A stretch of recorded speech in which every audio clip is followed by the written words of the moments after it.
Bom dia, boa tarde e boa noite para todos que estão assistindo ao vídeo.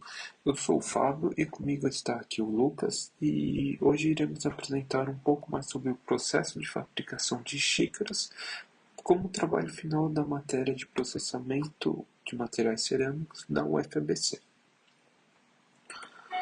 Bom, começando, a xícara, né, falando um pouquinho desse objeto, ela é um objeto bastante comum e usado no nosso dia a dia e tem como função de ser um recipiente para a ingestão de líquidos que são preferencialmente quentes.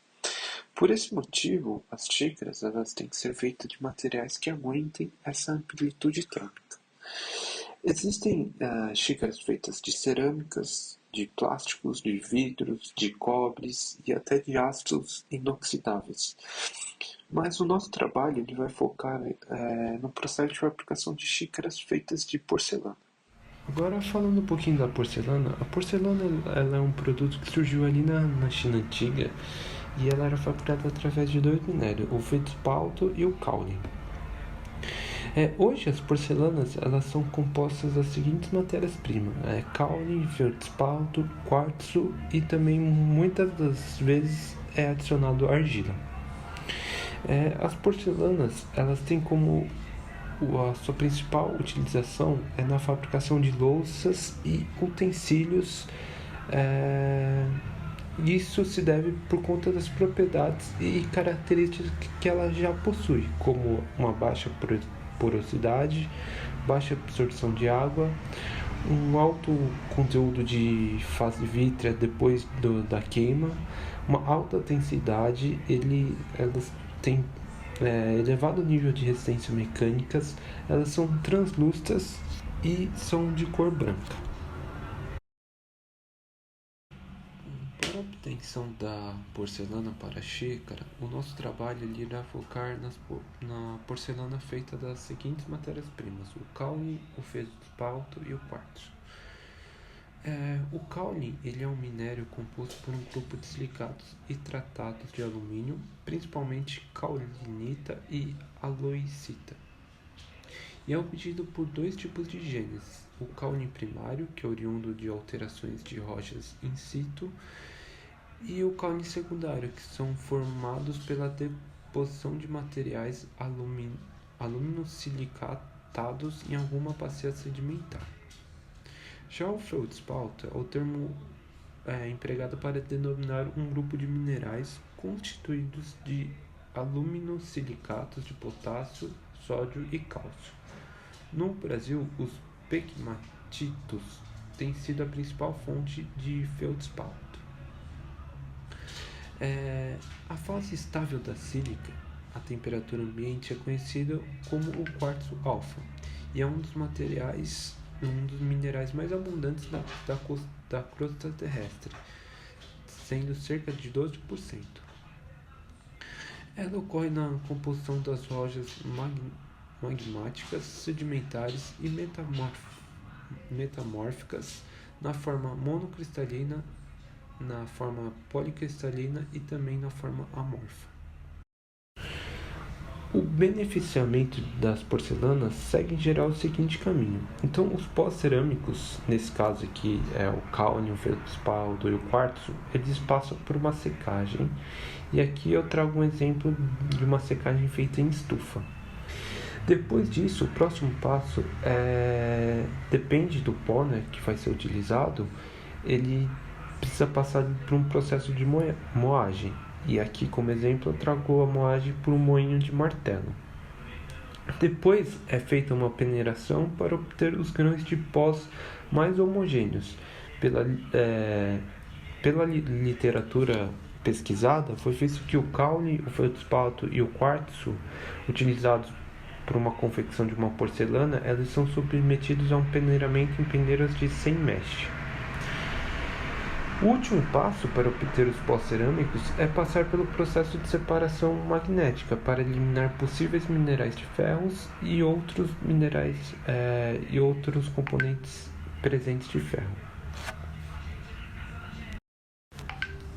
Depois feito o beneficiamento da massa, o próximo passo é a preparação dessa massa. Então aqui eu trago um dos possíveis caminhos para a preparação da massa da porcelana, que é utilizado em xícaras. Então, primeiramente, as matérias-primas elas podem passar por mais um processo de secagem, dependendo, para ter uma baixa umidade. Depois se for realizada a secagem, é feita uma dosagem das massas, né? Então, aqui uma sugestão para o nosso trabalho, e visto em literaturas, para uma porcelana seria utilizado 50% de massa de caule, 25% de quartzo e 25% de feldspar. Depois do preparo desse pó, é feito o processo de homogeneização da massa, e como exemplo pode ser utilizado um moinho de bolas, ilustrado aqui na apresentação. Logo após a passagem pelo moinho, é feita a umidificação adicionando água na suspensão. O valor também encontrado na literatura é uma adição de 7% em massa de peso de água. Em seguida, há o processo de granulação para transformar os pós em agregados sólidos. Então, com isso, a nossa massa já está preparada para passar para o processo de conformação. Seguindo o que meu colega Fábio disse, tenho que fazer algumas considerações. Infelizmente, não foi possível achar o processo de fabricação das xícaras inteiro. Portanto, vamos falar de alguns processos que são os mais prováveis no uso de fabricação de xícaras. Ou seja, esses não são os únicos métodos para fazer as xícaras. Então, começando aqui com extrusão, com preparação, que foi feita agora da massa. A extrusão é usada como processo intermediário antes do torneamento, para que a massa venha de um jeito que fique numa coluna, e essa coluna homogeneizada depois da extrusão, que é cortada e usada para ser conformada posteriormente. No processo de torneamento, então, as massas são colocadas dentro de um molde que geralmente é de gesso, e usando a ferramenta ela é conformada ao molde, gerando peças de revolução que são ocas. Então é um processo muito utilizado para pratos, pires, corpos de xícaras. Esse processo é um dos mais utilizados devido ao seu baixo custo e sua facilidade de automatização. Apesar dessa facilidade, o processo pode ser tanto automatizado quanto manual. Há um adendo que esse processo só é feito para o corpo da xícara. Há um outro tipo de processo que foi considerado para a fabricação da asa da xícara. Não foi possível obter fontes de como é feita a asa da xícara. Porém, avaliando os métodos de conformação, acreditamos que há dois métodos: a colagem da peça inteira em um molde que contém a asa, ou seja, a xícara já estaria pronta com a asa depois da colagem. Ou outro método que nós propomos seria o corpo da xícara em torneamento e a asa conformada por meio de colagem, ou seja, as duas partes são separadas, e sendo posteriormente o corpo da xícara, a asa da xícara colada no corpo por outra colagem.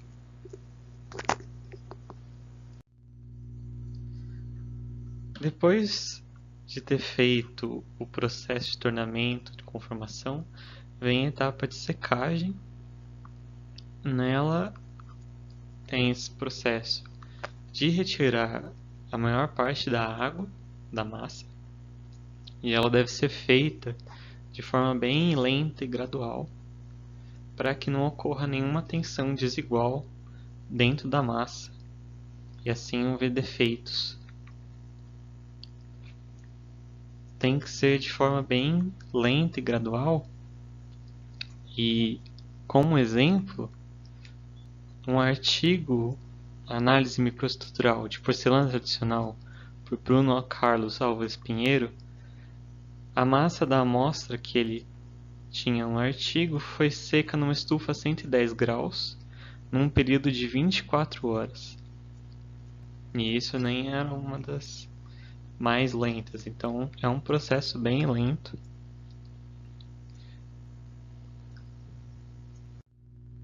No processo de queima, também conhecido como sinterização, as peças são submetidas a temperaturas entre 800 e 1700 graus. Isso é feito em 3 tipos de processo. Primeiro é feito um aquecimento gradual e constante até a temperatura de pico, e depois essa temperatura fica sendo constante por um certo período de tempo. Aí vai depender do processo, da massa, das qualificações que o produtor vai querer ter nessa peça. E por fim, depois desse período, vai ter a gradual resfriamento, que também é na taxa constante até a temperatura ambiente. Durante essa etapa é que ocorrem as transformações químicas e físicas na peça que vão ter as características e propriedades desejadas. Elas são perda de massa, formação de fase vítrea e desenvolvimento de fases cristalinas, mas entre outros processos ocorrem. Após esse processo de queima, que tem também um teste de qualidade para saber se essas peças estão de acordo com o que o fabricante deseja. A sinterização promove uma maior resistência mecânica da peça, tornando o corpo íntegro. A força motora de sinterização provém da redução da área superficial do sistema, ou seja, desse rearranjo do sistema em que se torna mais denso. Essas mudanças e rearranjos estão associadas a novas fases durante a queima dos materiais envolvidos, crescimento de grãos, fechamento e mudança na distribuição de tamanho de poros, e isso depende do mecanismo predominante de transporte da matéria. Isso é fortemente influenciado pelo tamanho das partículas envolvidas, já que quanto menor o tamanho de partícula, maior será a força motora da sinterização. Há 3 tipos de sinterização: fase líquida e sinterização ativada. Como porcelanas foi o foco desse seminário, nós vamos falar mais sobre a sinterização em fase líquida, que é a única que ocorre em porcelanas. Na sinterização de fase líquida, há a presença de pelo menos uma fase líquida na estrutura. Esse líquido pode ser causado pela fusão de um dos componentes do sistema ou da reação entre os componentes que se tornará um líquido. Esse líquido tem papel decisivo nos mecanismos de sinterização líquida e do aspecto final da estrutura.